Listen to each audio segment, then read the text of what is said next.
नमस्कार, आप देख रहे हो जनमत की पुकार। लौह पुरुष सरदार वल्लभ भाई पटेल जी की 150वीं जयंती के अवसर पर विकसित भारत पद यात्राओं को आयोजन किया जा रहा है। नई दिल्ली से सांसद बांसुरी स्वराज भी अपने क्षेत्र में यूनिटी मार्च का आगाज करने जा रही है। इसकी जानकारी सांसद बांसुरी स्वराज ने प्रेस कॉन्फ्रेंस कर दी।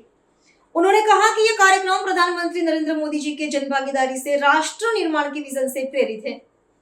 ये युवा शक्ति को एकजुट कर भारत को विश्वगुरु बनाने की दिशा में एक सशक्त कदम है। आगे आप खुद ही बांसुरी स्वराज को सुन लीजिए। नमस्कार, मैं आर.के. जायसवाल और आप देख रहे हैं जनमत की पुकार। सरदार वल्लभ भाई पटेल की 150वीं जयंती के उपलक्ष्य में सारे सांसद अपने अपने संसदीय क्षेत्र में यूनिटी मार्च निकाल रहे हैं। आपने देखा था कि पिछले दिनों सांसद परवीन खंडेलवाल ने अपने क्षेत्र में यूनिटी मार्च निकाला था, प्रेस कॉन्फ्रेंस भी किया था। इसी तरीके से योगेंद्र चंदोलिया जी ने किया था, लगभग सभी सांसदों ने किया था। और आज प्रेस कॉन्फ्रेंस पर बुलाई है सांसद बांसुरी स्वराज, देख सकते हैं इनके निवास पर हैं। सांसद बांसुरी स्वराज ने आज हम पत्रकारों को याद किया है, प्रेस कॉन्फ्रेंस करने वाली है, उनसे सवाल जवाब करेंगे, सारी बातें उनसे पूछेंगे। बिहार में जिस तरीके से चुनाव हुआ है उसको लेकर के क्या सोचती हैं, वहाँ पे सरकार बन, आज शपथ ग्रहण समारोह था नीतीश कुमार का, वो भी चर्चा करेंगे। और दिल्ली में खासकर जो प्रदूषण को लेकर भी हम यहाँ पर सवाल उनसे पूछेंगे, सारी सवाल उनसे पूछेंगे। और दिल्ली में जो और भी जो क्या क्या काम हो रहे हैं वो सारी बातें इनसे बांसुरी स्वराज के सामने से हम लोग सवाल रखने वाले हैं। चलिए, प्रेस कॉन्फ्रेंस शुरू होने वाली है, वहाँ पर आपको लेकर चलते हैं। आज के दिन भी भारत में कुछ ऐसी ताकतें हैं, खासकर कि विपक्ष, जो अपना राजनीतिक स्वार्थ साधने के लिए अभी भी भारत को कभी भाषा के नाम पे, तो कभी जाति के नाम पे, तो कभी जेंडर के नाम पर बांटने की पूरी कोशिश कर रहा है। लेकिन आपने देखा हाल ही में कि एक बार फिर इस देश के देवतुल्य मतदाता ने फिर से जनादेश विकास के नाम पर दिया है, फिर से जनादेश अखंड भारत के नाम पर दिया है, फिर से जनादेश एकता के नाम पे दिया है। आदरणीय प्रधानमंत्री श्री नरेंद्र मोदी सरदार वल्लभ भाई पटेल की शिक्षाओं का अनुसरण ही नहीं कर रहे, बल्कि उनको ग्राउंड पे माँ भारती के चरणों में चरितार्थ कर कर दिखा रहे हैं। और आपने देखा है हाल ही के इलेक्शंस में कि इस भारत देश का एक एक देवतुल्य मतदाता, हमारे देश की जनता सरदार वल्लभ भाई पटेल की शिक्षा को ही अपना मत देती है, अपना जनादेश देती है, अपना कीमती वोट देती है। हम बहुत सौभाग्यशाली हैं कि सरदार वल्लभ भाई पटेल जैसे महापुरुष का हम 150वां साल उनकी जन्म जयंती का मना रहे हैं। सरदार वल्लभ भाई पटेल कोई आम शख्सियत नहीं थे, कोई साधारण मानस नहीं थे। वे तो वो थे जिन्होंने बिखरे हुए राज्यों को आज़ादी के समय ही माला के मनकों के जैसे एकता के एक सूत्र में पिरोकर माँ भारती को सुशोभित करा। और आज उसी एकता के सूत्र को, उन्हीं संस्कारों को हम अगली पीढ़ी तक, युवाओं तक लेकर जाना चाहते हैं। और इसीलिए आप जानते हैं कि पूरे के पूरे देश में यूनिटी मार्चेस हो रहे हैं। हाल ही का जो जनादेश एनडीए के पक्ष में आया है, उसके शिल्पकार थी बिहार की महिलाएं और बिहार का युवा।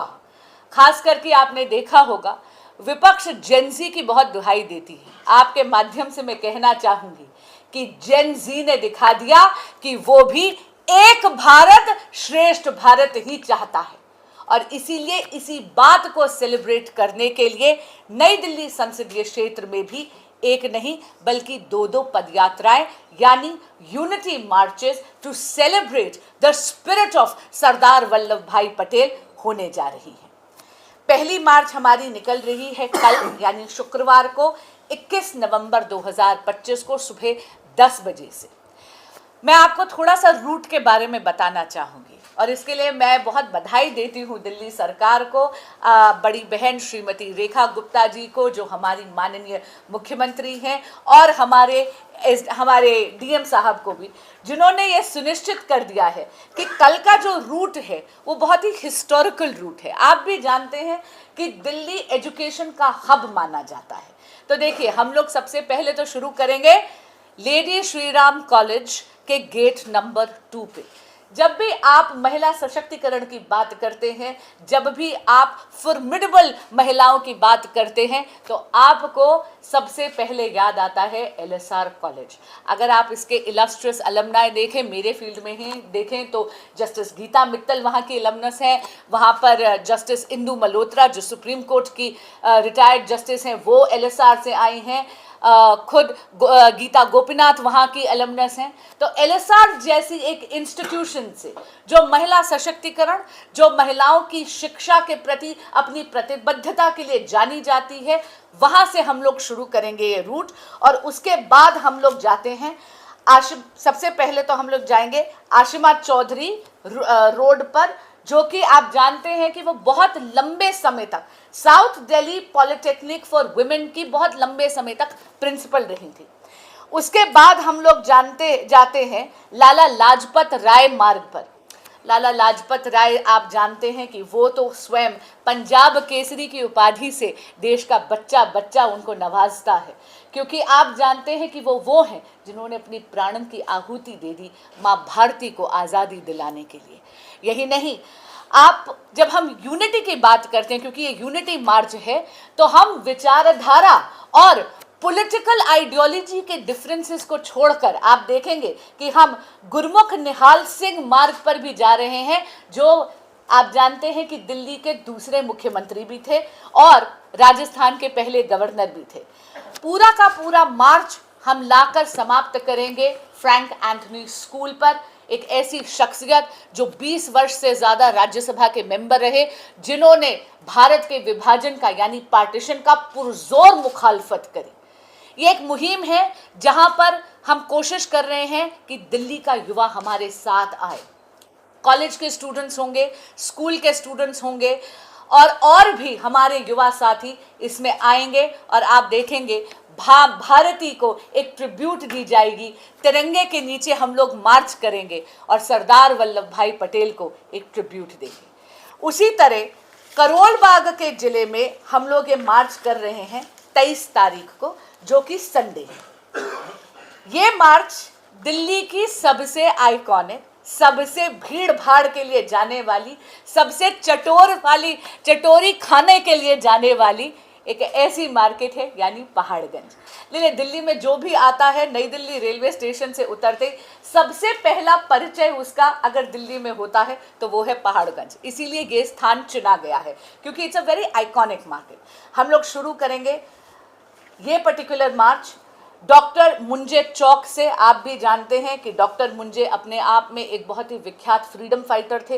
वे हिंदू महासभा के अध्यक्ष थे 1927 में। पेशे से वो स्वयं एक आई स्पेशलिस्ट थे, यानी आंखों के डॉक्टर थे।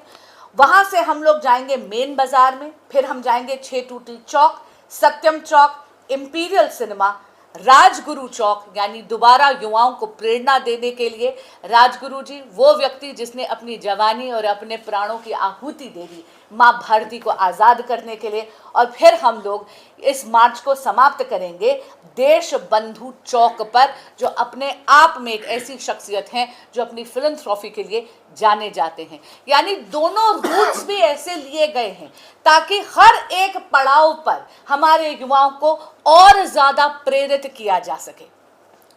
मैं आपसे ज़रूर अनुरोध करूंगी कि दोनों मार्चेस में आइए, अपनी शिरकत करिएगा। आप देख लेंगे कि नई दिल्ली और करोल बाग है यूनिटी मार्चेस, लेकिन दोनों के रंग, ढंग, हाव और स्वभाव और स्वाद में, दोनों में आपको डिफरेंस ज़रूर मिलेगा। हमारा जो नई दिल्ली का मार्च है वो, जैसे मैंने कहा, एलएसआर से लेकर और फ्रैंक एंथनी तक है। वहाँ पर आपको युवा शक्ति का प्रदर्शन दिखेगा। और हमारा जो पहाड़गंज का जो 23 तारीख का मार्च है, वहाँ पर आपको एक शोभा यात्रा, क्योंकि करोल बाग जिला अलग अलग शोभा यात्राओं के लिए बहुत ज़्यादा प्रसिद्ध है, वहाँ पर आपको थोड़ा सा एक और देसी फ्लेवर भी मिलेगा।